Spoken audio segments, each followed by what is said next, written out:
हमारे साथ Hyderabad district medical officer doctor Venkatesh ji जुड़े हैं। सर, सरोगेसी होता क्या है, इसमें लीगल एस्पेक्ट्स क्या है और इलीगल एस्पेक्ट्स क्या है?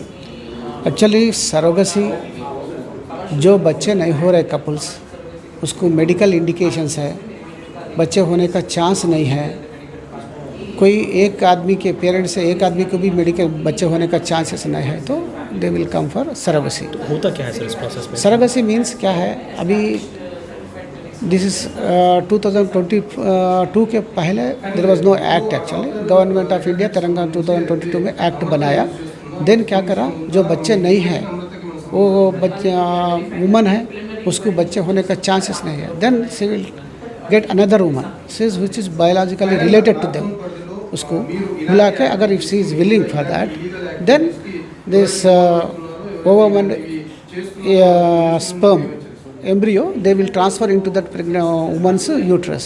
So for that she will be insured nearly 5 lakhs rupees, and afterwards, after delivery, she will inform to the she will give that baby to the biological parents only.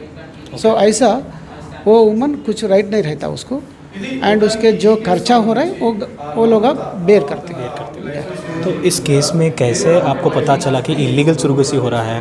Telangana में कितने IVF centres हैं और इस surrogacy को रोकने के लिए सरकार क्या इंतज़ाम कर रही है? सो अभी देखो, एक सरोगेसी सेंटर और IVF सेंटर परमिशन देने को बहुत बड़ा परमिशन रहता है, ये सब बहुत बड़ा लंबा छोड़ा प्रोसेस रहता है।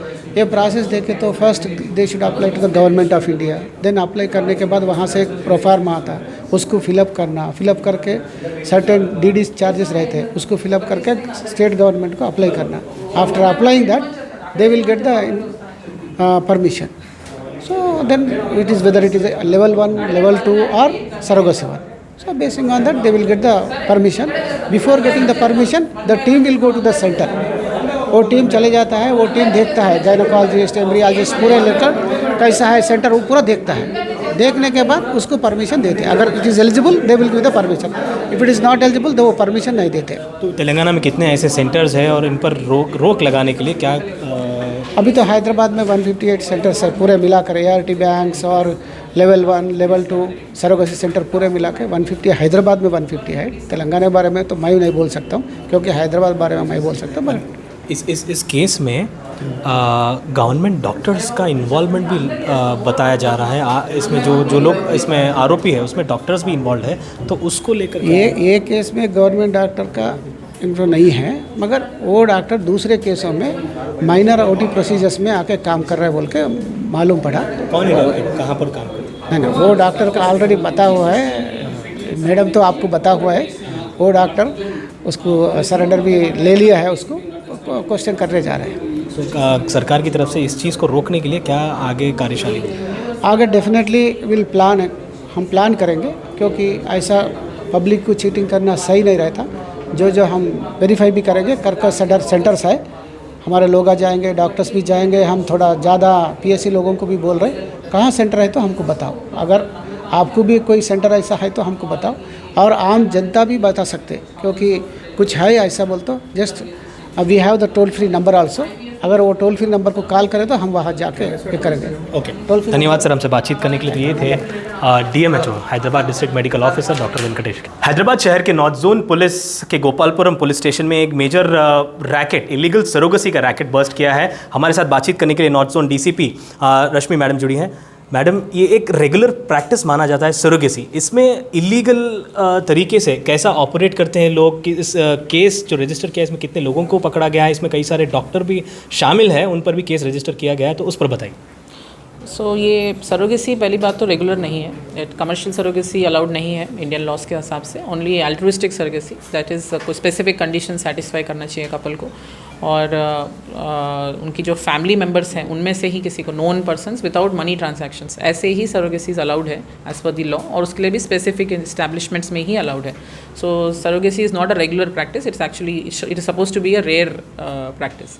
एंड देन इस केस में हमें जो इन्फॉर्मेशन आया था दैट द कपल, जो विक्टिम कपल है, वो इस क्लिनिक को Srushti universal Srushti fertility centre Gopalapuram police station limits में जो क्लिनिक है वहाँ पे अप्रोच किए, और वहाँ पे डॉक्टर नम्रता जो मेन अक्यूज़ड है, उन्होंने उनको बोला कि आप you are not suitable for IVF और अदर ट्रीटमेंट्स, तो इसलिए आप सरोगेसी लीजिए, हम सरोगेट हम अरेंज करेंगे। तो स्पेसिमेंट्स के लिए उनको विशाखापट्टनम ब्रांच में भेजा गया और वहाँ पे उनके स्पेसिमेंट्स लिए गए और उनको बोला गया कि आपका सरोगेट अरेंज हो गया है और उसमें हमने एम्ब्रियो ट्रांसप्लांटेशन भी कर दिया है। एक 30 लाख रुपए तक का पैकेज उन्होंने बात किया और 9 मंथ्स लेटर जब जून में उनको बताया गया कि चाइल्ड का डिलीवरी हो गया है तो आप आ जाइए, चाइल्ड ले लीजिए। तो उन्होंने जब DNA टेस्ट करवाया चाइल्ड का अपने साथ, तो उनके DNA जब मैच नहीं हुआ तो वहाँ से उन्होंने फिर से क्लिनिक को अप्रोच किया, तो वहाँ पे उनको इंटिमिडेट किया, डराया गया, तो इसलिए वो पुलिस स्टेशन आए कंप्लेंट लेके। तो हमने जब इसका पूरा डिटेल वेरीफाई किया और मेडिकल डिपार्टमेंट के साथ कल हमने जॉइंट रेड किया वहाँ पे और विशाखापट्टनम सेंटर पे भी रेड किया, तो वहाँ पे हमें पता चला कि बहुत सारे ऐसे केसेस में ये लोग इन्वॉल्व हैं और एक्चुअली में इस केस में कोई सरोगेट था ही नहीं। इन्होंने एक ऐसे वल्नरेबल कपल जो कुछ फाइनेंशियल रीजंस की वजह से अपना चाइल्ड को बेचना चाह रहे थे, उनको लेकर गए वहाँ पे प्रेग्नेंट लेडी को और उनके बच्चे को इनके बच्चे की तरह दिखा के रजिस्ट्रेशन इस कंप्लेनेंट कपल के नाम पे बच्चे का रजिस्ट्रेशन करवा दिया और उनको कुछ 80-90 हज़ार में दे के उनको वापस भिजवा दिया। सो इस केस में पर्टिकुलरली अभी हमने पता चला है कि यहाँ पे क्लिनिक में भी बहुत सारे ऐसे प्रोसीजर्स कर रहे हैं जो उनको नहीं करना चाहिए, बिकॉज उसमें लाइसेंसेस इन्वॉल्व होते हैं, जैसे कि MTP हो या कोई लैप्रोस्कोपिक प्रोसीजर्स हो या माइनर OT प्रोसीजर्स वो लोग कर रहे हैं, सेक्स डिटर्मिनेशन प्रोसीजर्स भी कर रहे हैं। तो इसलिए इनके ऊपर अभी ये क्लिनिक को सीज़ किया गया है और फर्दर भी इनके जो लीड्स हमें मिले हैं और ऐसे कितने ऐसे कपल्स हैं और कितने ऐसे केसेस हैं उसके ऊपर इन्वेस्टिगेशन जारी है। कितने डॉक्टर्स इसमें अरेस्ट किए गए हैं? कई सारे बड़े नाम भी इसमें हैं, बड़े डॉक्टर्स हैं, मतलब गांधी हॉस्पिटल से भी एक डॉक्टर रिलेटेड ऐसा बताया जा रहा है, उस पर बेसिकली ये लोग यहाँ पे प्रोसीजर्स जो कंडक्ट करते थे माइनर OT प्रोसीजर्स, उसमें एनेस्थीसिया भी यूज़ होता था, तो एनेस्थीसियोलॉजिस्ट डॉक्टर सदानंदम का नाम भी इसमें आया है, वो इस गांधी हॉस्पिटल में वर्क कर रहे हैं। तो उन्होंने भी इस क्लिनिक को अपने सर्विसेज एक्सटेंड किए हैं, तो उनको भी हमने अरेस्ट किया है इस केस में। अदर देन दिस कल्याणी करके वहाँ पे विशाखापट्टनम में भी जो अपने आप को कभी डॉक्टर बता रही है, कभी नर्स बता रही है, बट MBBS नहीं है। She is also one of the main persons जो वहाँ के विशाखापट्टनम क्लिनिक में मैनेज कर रही है और उन्होंने ही इस केस में जो ओरिजिनल मदर है उनका डिलीवरी भी करवाया है विशाखापट्टनम में, उनको भी अरेस्ट किया गया है। टोटल 8 अक्यूज्ड इसमें अरेस्ट हुए हैं। उसमें मेन जो चला रही है क्लिनिक डॉक्टर नम्रता, उनका भी लाइसेंस सब कैंसिल हो रखा है, बट बिना लाइसेंस के भी she is running this clinic. और उनका बेटे जो लॉयर हैं और वो फाइनेंशियल ट्रांजैक्शंस मैनेज कर रहे हैं इनके इस क्लिनिक के।